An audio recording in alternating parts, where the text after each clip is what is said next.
on today's terrifying spooky spot. We're going to be having a look at the Universal Studios home of the original monsters. We're going to be looking today at Dracula. Comes with a wolf, comes with a display stand. Looks very, very cool indeed. For anybody asking, I picked this up at from Big Bad Toy Store. I definitely wanted to make sure I reviewed these this year for the month of October. Which I gotta say, October so far is fantastic. It is a shame, however, we are almost near the end of the month. If I had it my way, I would have October like pretty much almost the entire year. I'll take a break certainly for Christmas and stuff like that, but the packaging features the Dracula logo on the side there. There's also a very generic picture of Dracula down below. It could really be anybody. It could be Bela Lugosi, it could be Christopher Lee, it could just be some guy with black slicked hair. It could be Count Floyd, for all we know. The packaging is very broad, though. It's very, very large, very substantial. The very same picture of Dracula is on the side there. And on the back, other things that you can get from Diamond Select Toys. We have a Frankenstein monster, we have the Dracula Mini-Mates box set, as well as a Frankenstein box set.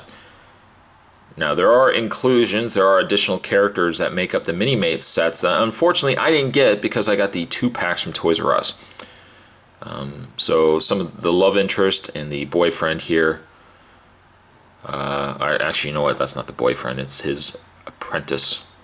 Anyways, they weren't included in the 2-pack, nor was the girl. I've seen the movies, I can't remember. I just honestly can't remember. The read-up I can tell you though says, sleeping in a coffin by day and preying on beautiful women by night, the man called Count Dracula is not a man, but a vampire. Really? Really? Yes, apparently it's true.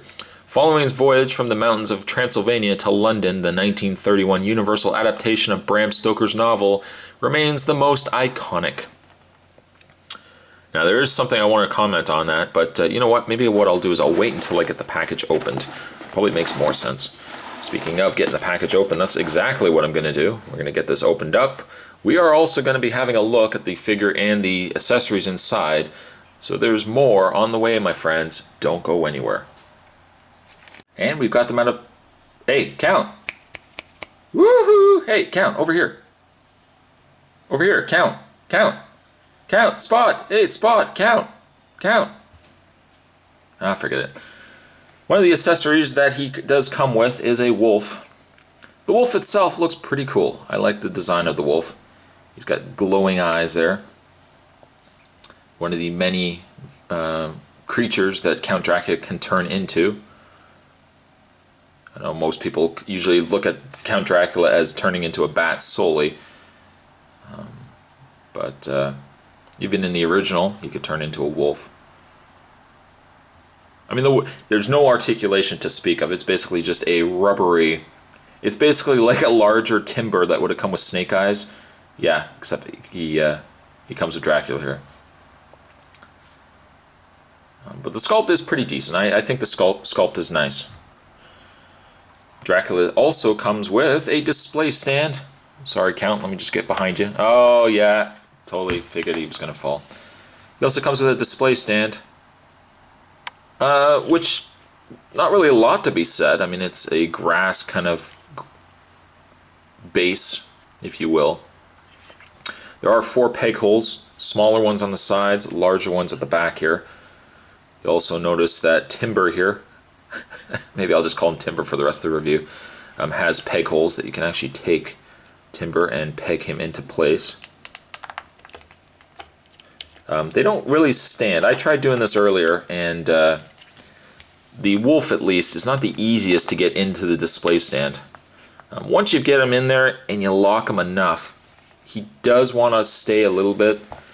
Not well, though. So we'll put him just to the back here. We'll look at Dracula with one of the glaring problems that I have issues with this figure. I'll get into that in a second.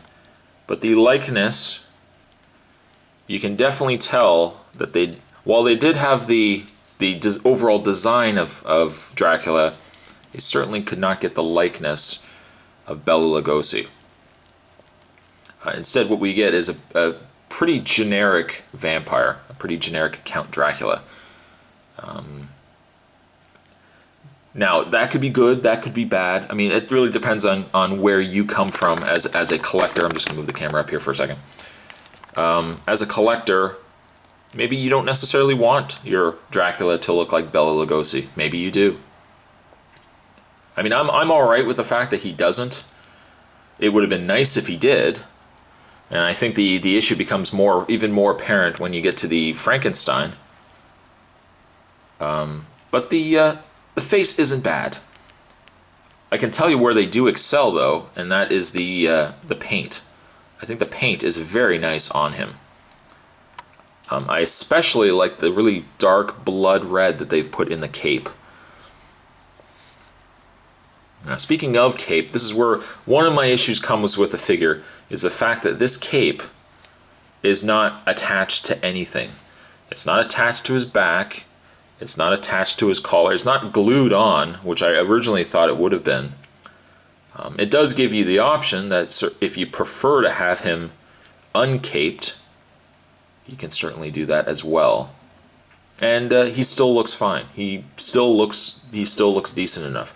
I prefer it with the cape, however, and so I might just, depending if I really want to, I might just end up gluing it onto the shoulders. That way it's still loose, it's still got movement, but it's not going to go anywhere. Because it will come off periodically. Probably when you display him, he's going to come off quite frequently. This is also a case where I think that the original pictures of this figure versus what we actually got, I think the actual figure itself looks nicer, at least in my opinion, than the pictures on the actual package. He's got these really neat nails going on there. He's got himself a little green ring. No ring or anything on this side, but you can get some real dynamic poses with Dracula. And speaking of articulation on this particular figure, maybe what I'll do is I'll just take the cape off for a second. Dracula's articulation is that he has a ball-jointed head. Now, even though it is ball-jointed, you're not going to be able to move the head up and down too much, really only just left and right. The arms are on a pin and socket, which will allow the arms to move in and out, back and forth. There is no articulation on either forearm. It's basically just one solid piece. The hands, however, the hands, however, can rotate both sides. So you can have him as a conductor, really, if you want.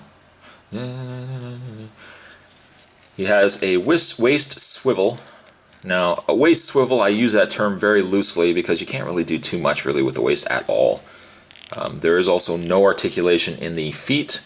So essentially what you're getting is just head and arms and hands. That's it.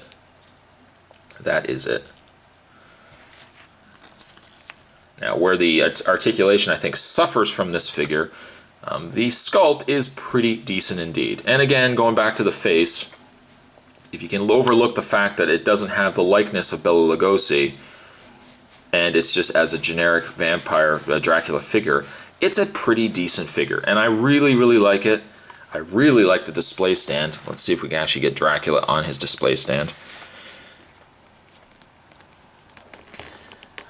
All the pictures that we got of Dracula here, he was actually featured on his display stand here. There we go.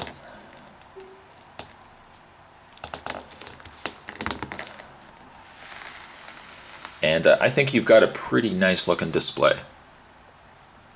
I wasn't super excited about it. I really wanted to get the Frankenstein above all else, the Frankenstein's monster. I think that really looked interesting. But the Dracula I really still like. And as a rating, I'm going to give Dracula here a 7. You can't really go wrong. Perhaps a likeness here or there of the actual actors would have been nice. but still overall it's a really solid figure. Today's toy spot, we were having a look, or today's spooky spot, we're having a look at the Diamond Select Universal Studios monsters. We're looking today at Count Dracula. Thanks for watching, guys. Make sure you stay tuned. There is more on the way for the rest of October, and I'll see you guys next time. Woo! And sure enough, as I got the figure and I was finishing up the review, I was able to loosen the waist up a little bit better. So yes, waist articulation, Count Dracula can have that as well.